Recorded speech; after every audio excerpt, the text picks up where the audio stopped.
An interesting thing happened, and I'll just put it in perspective, and this you'll get the understanding of what we're talking about, because many of us that are Latino that are sitting out here can chuckle and laugh, but we know this to be a fact. I'd say about a year after we started the program, we were into the first season, and one of my esteemed, a great writer, female writer friend of mine, she calls me and she's crying on the phone. She goes, "Hey, I just want to tell you this," and I've been very moved emotionally. I said, "Well, what is it?" And she goes, "Well, my nephew just called me. He's 12 years old, and he called just so happy. He was crying with joy.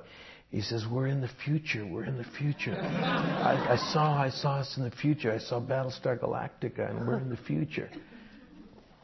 You know, we laugh, we chuckle, and the whole thing, but that's exactly what that does to you. It does place you in a position of saying, "Wow, we're part of that. We are there. We're going to be there. Great." And it was the first time that we've ever seen that before. So it was very, very important for me to understand that, and I did. When I read it the first time, I knew who William Adama was and what it represented to the program. And then I said, "Okay, you want me to lead this show? Okay, let's go down and sit down and have a meeting." So immediately we had a meeting with the four of us. There was four of us on a conference call. And it got really, really dirty, down and dirty. It was not a simple, "Hey, it's great to be on the show with you. It's going to be great to be doing this." It was just the opposite. We really got into understanding exactly the responsibility that we were all taking on. And we really defined it. And we started to work on the concept that this show would bring about a social relevance of understanding with everything that we touched. And it wasn't meant to be a statement. It was meant to be part of us, of what we feel. So what would we feel like if we were the only people left? How would we act towards one another, all of us in this room? And that's what it became. And I think all of us joined up for that reason.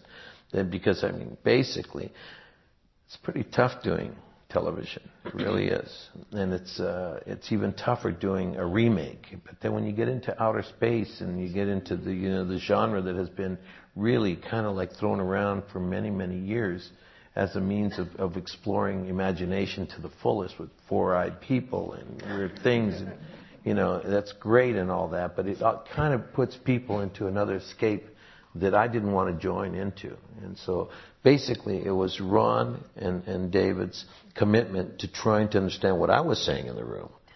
And so they took on my responsibility, which was quite interesting, because I thought I was just going to blow them out of the water. They'd turn around and say, well, thanks a lot, Ed. We'll call you. Don't worry. We'll call you. We'll let you know. And then I'd walk out of the room and they'd do what they normally do. Give me an Edward James Olmos lookalike, please.